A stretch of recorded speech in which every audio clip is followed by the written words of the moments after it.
जय माता दी। मेरे भक्ति सागर 1260 राधे चैनल में आप सभी भक्तों का स्वागत है। दुर्गा सप्तशती का 5वां अध्याय, इसे पूरा सुनना भक्त, ज़्यादा से ज़्यादा शेयर करना। जय माता दी। 5वां अध्याय, देवताओं द्वारा देवी की स्तुति। चंड मुंड के मुख से अंबिका के रूप की प्रशंसा सुनकर शंभु का उसके पास दूत भेजना और दूत का निराश लौटना।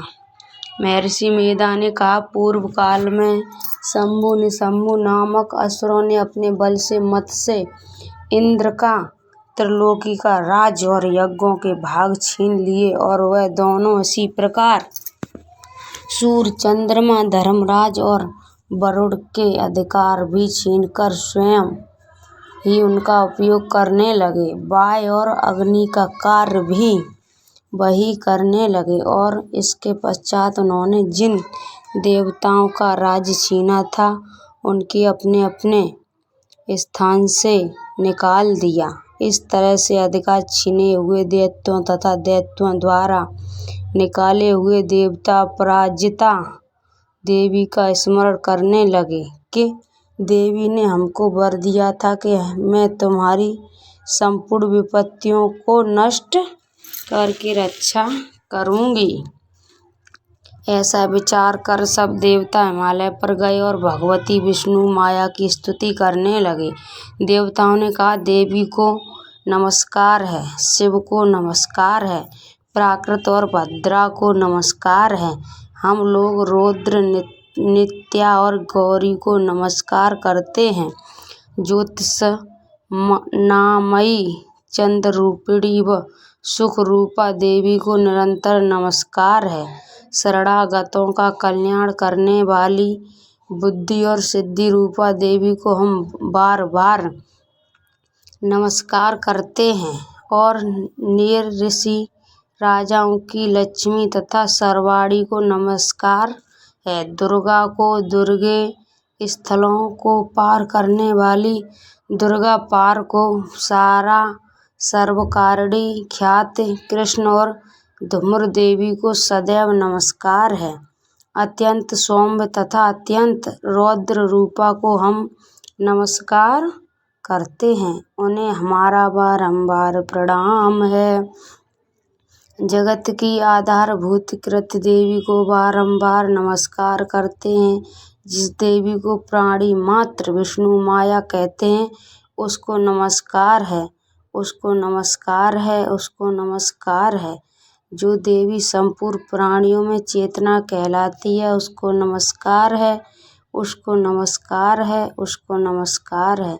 जो देवी संपूर्ण प्राणियों में बुद्धि रूपा से स्थित है उसको नमस्कार है, उसको नमस्कार है, उसको नमस्कार है। जो देवी सब प्राणियों में निद्रा रूप से विराजमान है उसको नमस्कार है, उसको नमस्कार है, उसको नमस्कार है। जो देवी संपूर्ण प्राणियों में सुधा रूप से विराजमान है उसको नमस्कार है, उसको नमस्कार है, उसको नमस्कार है। जो देवी संपूर्ण प्राणियों में छाया रूप से स्थित है उसको नमस्कार है, उसको नमस्कार है, उसको नमस्कार है। जो देवी सब प्राणियों में शक्ति रूप से स्थित है उसको नमस्कार है, उसको नमस्कार है, उसको नमस्कार है। जो देवी संपूर्ण प्राणियों में त्रिष्ठा रूप से स्थित है उसको नमस्कार है, उसको नमस्कार है, उसको नमस्कार है। जो देवी सब प्राणियों में शांति रूप से स्थित है उसको नमस्कार है, उसको नमस्कार है, उसको नमस्कार है। जो देवी सब प्राणियों में जात रूप से स्थित है उसको नमस्कार है, उसको नमस्कार है, उसको नमस्कार है। जो देवी सब प्राणियों में लज्जा रूप से स्थित है उसको नमस्कार है, उसको नमस्कार है, उसको नमस्कार है। जो देवी संपूर्ण प्राणियों में श्रद्धा रूप से स्थित है उसको नमस्कार है, उसको नमस्कार है, उसको नमस्कार है। जो देवी संपूर्ण प्राणियों में क्रांति रूप से स्थित है, जो देवी सब प्राणियों में लक्ष्मी रूप से स्थित है उसको नमस्कार है, उसको नमस्कार है, उसको नमस्कार है। जो देवी संपूर्ण प्राणियों में वृत्त रूप से स्थित है, उसको नमस्कार है, उसको नमस्कार है, उसको नमस्कार है। जो देवी सब प्राणियों में स्थित रूप से विराजमान है, उसको नमस्कार है, उसको नमस्कार है, उसको नमस्कार है। जो देवी सब प्राणियों में दया रूप से स्थित है, वह उसको नमस्कार है, उसको नमस्कार है। जो देवी सब प्राणियों में तृष्ट रूप से स्थित है, उसको नमस्कार है, उसको नमस्कार है, उसको नमस्कार है। जो देवी संपूर्ण प्राणियों में मात्र रूप से स्थित है, उसको नमस्कार है, उसको नमस्कार है, उसको नमस्कार है। जो देवी संपूर्ण प्राणियों में बाह्य रूप से स्थित है, उसको नमस्कार है, उसको नमस्कार है, उसको नमस्कार है। जो देवी संपूर्ण प्राणियों में नित्य व्याप्त रहती है, उसको नमस्कार है, उसको नमस्कार है, उसको नमस्कार है। जो देवी चैतन्य रूप से इस संपूर्ण संसार को व्याप्त करके स्थित है, उसको नमस्कार है, उसको नमस्कार है, उसको नमस्कार है। पूर्व काल में देवताओं ने अपने अभीष्ट फल पाने के लिए उसकी स्तुति की और देवराज इंद्र ने बहुत दिनों तक जिसका सेवन किया, वह कल्याण की साधना भूत ईश्वरी हमारा कल्याण और मंगल करें तथा सारी विपत्तियों को नष्ट कर डालें। असुरों के सताए हुए हम संपूर्ण देवता उस परमेश्वरी को इस समय नमस्कार करते हैं तथा जो भक्ति पूर्वक स्मरण किए जाने पर तुरंत ही सब विपत्तियों को नष्ट कर देती है, वह जगदम्बा इस समय भी हमारा मंगल करके हमारी समस्त विपत्तियों को दूर करे। महर्षि मेधा ने कहा, हे राजन, इस प्रकार जब देवता स्तुति कर रहे थे तो उसी समय पार्वती देवी गंगा में स्नान करने के लिए आईं।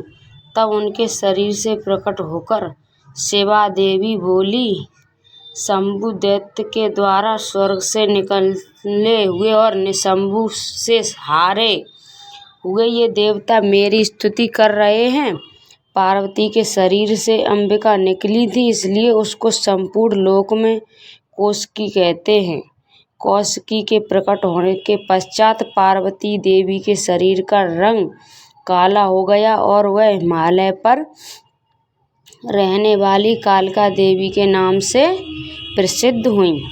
फिर शंभु और निशंभु के दूत चंड मुंड वहां आए और उन्होंने परम मनोहर रूप वाली अंबिका देवी को देखा। फिर वह शंभु के पास जाकर बोले, महाराज, ये अत्यंत सुंदर स्त्री हिमालय को प्रकाशित कर रही है। वैसा रंग रूप आज तक हमने किसी स्त्री में नहीं देखा। हे असुरेश्वर, आप ये पता लगाएं कि वह कौन है और उसको ग्रहण कर लें। वह स्त्री में रत्न है और अपनी क्रांति से 10 दिशाओं को प्रकाशित करती हुई वहां स्थित है, इसलिए आपको उसका देखना उचित है। हे प्रभु, तीनों लोकों के हाथी, घोड़े और मणि इत्यादि जितने रत्न हैं, वह सब इस समय आपके घर में शोभामान हैं। हाथियों में रत्न रूप ऐरावत हाथी और अचेश्वरा नामक घोड़ा तो आप इंद्र से ले आए। हंसों द्वारा जूता हुआ विमान जो कि ब्रह्मा जी के पास था, अब भी आपके पास है, और ये महापद्म नामक खजाना आपने कुबेर से छीना है। समुद्र ने आपको सदा खिले हुए फूलों की किंचलकिनी नामक माला दी है। वरुण का कंचन ही वर्षा करने वाला छत्र आपके पास है। रथों में श्रेष्ठ प्रजापति का रथ भी आपके पास ही है। हे दैत्य, मृत्यु के उत्क्रांतिका नामक शक्ति भी आपने छीन ली है और वरुण का पास भी आपके भ्राता निशंभु ने अधिकार में है, और जो अग्नि में न जल सके ऐसे जो वस्त्र भी अग्निदेव ने आपको दिए हे दैत्यराज, इस प्रकार सारी रत्न रूपी वस्तुएं आप संग्रह कर चुके हैं, तो फिर आप ये कल्याणकारी स्त्री में रत्न रूप अनुपम स्त्री आप क्यों नहीं ग्रहण करते? महर्षि मेधा बोले। चंडमुंड का ये वचन सुनकर शंभु ने विचार कि सुग्रीव को अपना दूत बनाकर देवी के पास जाएं। प्रथम उसको सब कुछ समझा दिया और कहा कि वहाँ जाकर तुम उसको अच्छी तरह से समझाना और उपाय करना जिससे वह प्रसन्न होकर तुरंत मेरे पास चली आए। भली प्रकार समझाकर कहना। दूत सुग्रीव पर्वत के उस रमणीक भाग में पहुंचा जहाँ देवी रहती थीं। दूत ने कहा, हे देवी, दैत्यों का राजा शंभु जो इस प्रकार इस समय दोनों लोकों का स्वामी है, मैं उसका दूत हूँ और यहाँ तुम्हारे पास आया हूँ। संपूर्ण देवता उसकी आज्ञा एक स्वर से मानते हैं। अब जो कुछ उसने कहा भेजा है वह सुनो। उसने कहा है, इस समय संपूर्ण त्रिलोकी मेरे वश में है और संपूर्ण यज्ञों के भाग को पृथक पृथक मैं ही लेता हूँ और तीनों लोकों में जितने श्रेष्ठ रत्न हैं वह सब मेरे पास हैं। देवराज इंद्र का वाहन ऐरावत मेरे पास है जो मैंने छीन लिया है।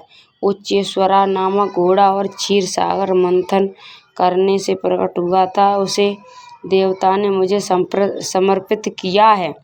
हे सुंदरी, इनके अतिरिक्त और भी जो रत्न भूषण पदार्थ देवताओं के पास थे वह सब मेरे पास हैं। हे देवी, मैं तुम्हें संसार की स्त्रियों में रत्न मानता हूँ, क्योंकि रत्नों का स्व उपभोग करने वाला मैं ही हूँ। हे चंचल कटाओं वाली सुंदरी, अब ये मैं तुझ पर छोड़ता हूँ कि तू मेरे भाई महापराक्रमी निशंभु की सेवा में जाए। यदि तू मुझे भरेगी तो तुझे अतुल महान ऐश्वर्य की प्राप्ति होगी। अतः तुम अपनी बुद्धि से ये विचार कर मेरे पास चली जाओ। महर्षि मेधा ने कहा, दूत के ऐसा कहने पर संपूर्ण जगत का कल्याण करने वाली भगवती दुर्गा मन ही मन मुस्कुराईं और इस प्रकार कहने लगीं। देवी ने कहा, हे दूत, तू जो कुछ कह रहा है वह सत्य है और उसमें किंचित मात्र भी झूठ नहीं है। शंभु इस समय तीनों लोकों का स्वामी है और निशंभु भी उसी की तरह पराक्रमी है, किंतु इसके संबंध में जो प्रतिज्ञा कर चुकी हूँ उसे मैं कैसे ठुकरा सकती हूँ। अतः तू मैंने जो प्रतिज्ञा की है उसे सुन। जो मुझे युद्ध में जीत लेगा और मेरे अभिमान को खंडित करेगा तथा बल में मेरे समान होगा, वही मेरा स्वामी होगा। इसलिए शंभु अथवा निशंभु यहाँ आवे और युद्ध में जीतकर मुझसे विवाह कर ले। इसमें भला देर की क्या आवश्यकता है? दूत ने कहा, हे देवी, तुम अभिमान में भरी हुई हो, मेरे सामने तुम ऐसी बात न करो। हे त्रिलोकी में मुझे तो ऐसा कोई दिखाई नहीं देता जो कि शंभु और निशंभु के सामने ठहर सके। हे देवी, जब अन्य देवताओं में से कोई शंभु व निशंभु के समान युद्ध में ठहर नहीं सकता, तो तुम जैसी स्त्री उनके सामने रणभूमि में ठहर सकेंगी? निशंभु आदि असुरों के सामने इंद्र आदि देवता नहीं ठहर सके, तो फिर तुम अकेली स्त्री उनके सामने कैसे ठहर सकेंगी? अतः तुम मेरा कहना मानकर उसके पास चली जाओ, नहीं तो जब वह तुम्हें केस पकड़कर घसीटते हुए ले जाएगा तो तुम्हारा गौरव नष्ट हो जाएगा। इसलिए मेरी बात मान लो। देवी ने कहा, जो कुछ तुमने कहा है ठीक है। शंभु और निशंभु बड़े बलवान हैं, लेकिन मैं क्या कर सकती हूँ, क्योंकि मैं बिना विचारे प्रतिज्ञा कर चुकी हूँ। इसलिए तुम जाओ और मैंने जो कुछ भी कहा है वह सब आदरपूर्वक असुरेंद्र से कह दो। इसके पश्चात जो वह उचित समझेंगे करेंगे। जय श्री कृष्णा, जय माता दी। आप सभी भक्तों को मैंने दुर्गा सप्तशती का 5वां अध्याय सुनाया, उसमें कुछ बोलने में गलती हुई उसे माफ़ करना। जय माता दी।